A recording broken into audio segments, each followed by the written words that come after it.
Let me paint you a picture, guys. So you just put an offer in on your home and you heard back from your agent, which is hopefully me, and you got your offer accepted. Okay? Yay, that's the goal, right? We want to get that offer accepted. We got it accepted. But now we got to get this due diligence and earnest money over. And oh my word, what might that be? Well, if you're working with me, you're going to know what it is before we even get to that point. But let me just help you understand what that is right now in this video so that you guys already have this knowledge of what due diligence and earnest money are, why they're important, where they go, and how it can make or break your deal. If you want to follow my journey or be in contact with me, you can go to my Instagram account at @TheBrianQuick, and you can reach out to me. I'd always love to talk with you and connect with you on that platform. You can also comment below and leave me any questions or concerns that you may have about what you're going through right now, or if you have a question about the real estate market, what your home is worth, whatever it is. Please leave me a comment. I'm here for you. Also, don't forget, if this video provides you value, please hit that like and hit that subscribe. Hey guys, it's your friend Brian Quick here from eXp Realty. I serve Mooresville, Charlotte, Lake Norman, Cornelius, Concord, Statesville, and all the surrounding areas. Guys, if you really want to follow along with me or stay in touch with me, you could go to my Instagram channel at @TheBrianQuick and follow me there as well. So let's talk about due diligence and earnest money. So you just now got into the contract, correct? Congratulations, right? So we need to get that due diligence and earnest money over ASAP, like the next day as possible, okay? But let's talk about due diligence first and earnest money and the price that you're going to put towards each of that, okay? A good rule of thumb is 1% of the purchase price per one. So if you pay a $300,000 home, $3,000 goes to due diligence, $3,000 goes to earnest money. I found that to be a really good sweet spot for a good strong offer. However, the higher the due diligence money, the stronger the offer it will appear to the seller, okay? And here's why. Okay, so essentially whenever you are paying due diligence, you are paying the seller to take the home off of the market so that no one else can take that home from you. Okay, that home's now going under contract. You are in the process of buying it, and for them to keep it off the market from making a bigger sale or selling it to someone else, you're paying them an X amount of money in good faith that, you know what, like, I want to buy this house, okay? Now, if you back away from the deal, say we're in this 10-day due diligence period, and usually that's a good sweet spot, just 10 days. So you're getting your inspection, you're getting your appraisal, okay? You're getting measurements if you have to get that done. The listing agent should get that done for you, but if it's not done, you can get your measurements. You can go and make sure all that you want in this house is what you want it and it's in good condition, aka due diligence, all right?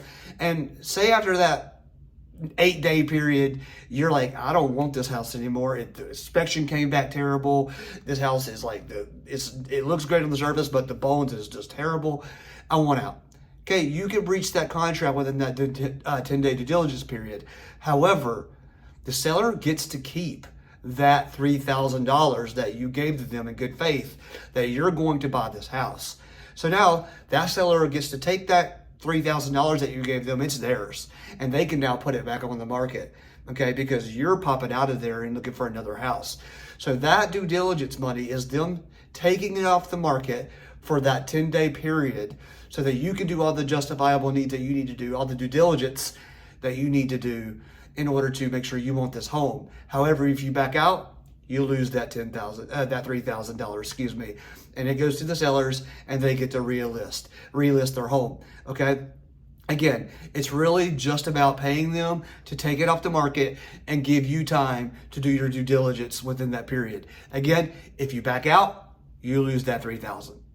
So let's talk about earnest money now. So earnest money is another deposit. Like I said, usually 1 to 3%. Usually 1% is a good solid offer with the earnest money, but you can go up to 3% depending on how bad you want this home. Now the earnest money always usually goes to a title company unless the real estate brokerage, one of the two in the transaction, will hold that. A lot of brokerages do not hold that check though. So it usually goes to the closing attorney. Now, this is also a good faith check, okay? This is pretty much saying, hey, listen, we are very serious about this house. It does pretty much the same thing that the due diligence does. However, the earnest money, whenever you close, you go through the deal. Whenever you close, that earnest money will go towards your closing costs. Okay, so it's not an additional expense, so it's a little bit less high risky. And if you do decide to back out of the deal due to weird things happening to that due diligence period, like I said, you lose your due diligence money.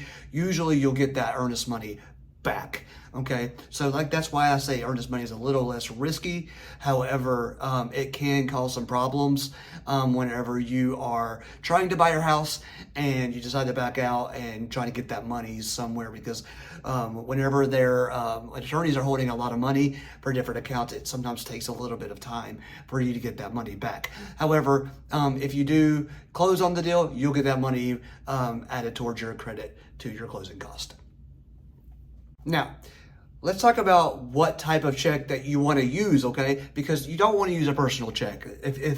If your agent's saying just write a personal check, don't do that, guys. It causes a lot of problems. Sometimes banks will put things on hold, and then there's a mess between the due diligence time frame and the seller getting their check and being able to cash it, or sometimes the earnest money, the attorneys won't even accept a personal check, okay? Whenever you get your due diligence check and you get your earnest money check, it needs to be a certified check. Always go to the bank and get a certified check so that those funds are automatically taken out of your account, and so that whenever you pay that seller that earnest money or due diligence money, and you give your earnest money to the attorney, it is ready to go. There's not going to be any locks or account holds or anything in that nature keeping you from being able to progress. Because if you give the seller their due diligence money in a personal check, and I've been here, guys, I made this mistake before, and you give this to them and they don't get their money, okay, there is some gray area in there of whether or not you're actually following the document lines and staying contractually in terms with the contract, okay? Because whenever that contract's written, you'll see it, $3,000, if it's a $300,000 house, in due diligence, 10-day period, that's delivered the next day, and you deliver it to them, but then the bank puts it on a hold, they're not technically getting that money. So now we're kind of in a situation where they technically can list the house still, until, even though we got the offer accepted, they can still keep that home on the market and get another buyer because your check hasn't went through. So that can really cause a lot of issues whenever you're using personal checks. So guys, just for safe measure, always use a certified check so that it's nice and smooth. Hey guys, so I hope I made this really simple. It's really not that complicated. Just people make it a lot more complicated than it has to be.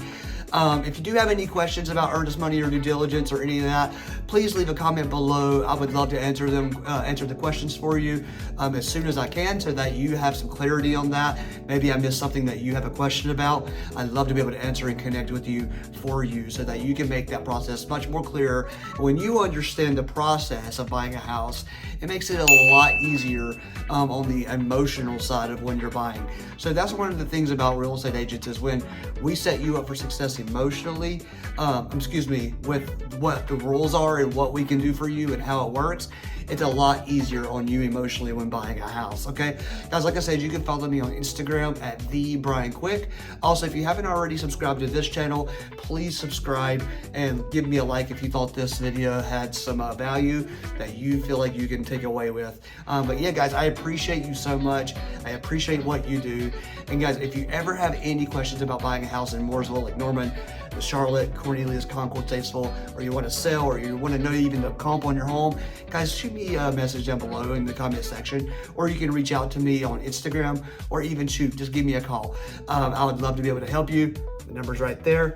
I always keep it there so that I'm ready, available for you guys, okay? Hey, have a great rest of your week, and I will see you later.